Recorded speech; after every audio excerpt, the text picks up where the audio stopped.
আমার সব রেকর্ড ভাঙবে, সাকিব ভাই সব রেকর্ড ভাঙবে, এই আশা তো আমরা করি না। ভালো ছবি হলে 100 কোটি ক্লাবে হয়তো প্রবেশ করবে, বাট আমরা এই ছবিটা লাকি কেন? তাহলে আমার যেটা হবে ব্যাক টু ব্যাক হেট্রিক হবে একটা। পূর্বের কথা মোতাবেক এখন থেকে পুরো দেশকে তুফানের হাতে তুলিয়া দেব। ধেয়ে আসছে তুফান, বাংলা সিনেমা ইন্ডাস্ট্রির সবচেয়ে বড় বাজেট এবং সবচেয়ে আকর্ষণীয় সিনেমা হচ্ছে শাকিব খানের তুফান। পূর্বের সকল রেকর্ড ভেঙে দিবে শাকিব খানের তুফান, এমন মন্তব্য করলেন রায়হান রাফি। ভিউয়ার্স, তুফান নিয়ে রায়হান রাফি কি বললেন জানতে হলে পুরো ভিডিওটি না টেনে সম্পূর্ণ দেখতে থাকুন। সিনেমাটা ভালো হয়, যত ভালো প্ল্যানিং করা যাবে সিনেমা তত ভালো হয়। শুরুতে একটা এই ছবিটা করার জন্য আমি কিন্তু কোনো কাজ করিনি। শুরুর পর আমরা এক কোরবানি দিয়ে এসেছি, আর একটা কোরবানিতে আমার তুফান আসবে।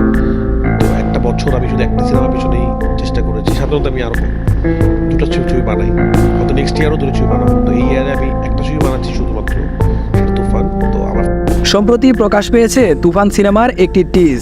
তুফান সিনেমার এই টিজটি সারা দেশে এবং নেট দুনিয়ায় ঝড় তুলে দিয়েছে। তুফান সিনেমায় শাকিব খানের অসাধারণ লুক এবং অ্যাকশন দেখে অনেকেই তুফান সিনেমার ভক্ত হয়ে গেছে। শাকিবিয়ানরা কখনো প্রত্যাশা করেনি তাদের প্রিয় সুপারস্টার শাকিব খানকে এমন লুকে দেখতে পারবে। তবে শাকিবিয়ানদের প্রত্যাশা পূরণ করতে চলেছে প্রযোজক এবং ডিরেক্টর রায়হান রাফি। অনেকে মন্তব্য করেছেন রায়হান রাফি বলে এমন সিনেমা উপহার দেওয়া সম্ভব হচ্ছে। সম্প্রতি একটি সাক্ষাৎকারে রায়হান রাফি বলেন, তুফান সিনেমা পূর্বের সকল সিনেমার রেকর্ড ভেঙে দিবে। রায়হান রাফি বলেন, প্রায় 1 থেকে 150 কোটি টাকা ব্যবসা করবে এই তুফান সিনেমাটি। আমার সব রেকর্ড ভাঙবে, সাকিব ভাই সব রেকর্ড ভাঙবে, এই আশা তো আমরা করি না। ভালো ছবি হলে 100 কোটি ক্লাবে হয়তো প্রবেশ করবে, বাট আমরা এই ছবিটা লাকি কেন? তাহলে আমার যেটা হবে ব্যাক টু ব্যাক হেট্রিক হবে একটা।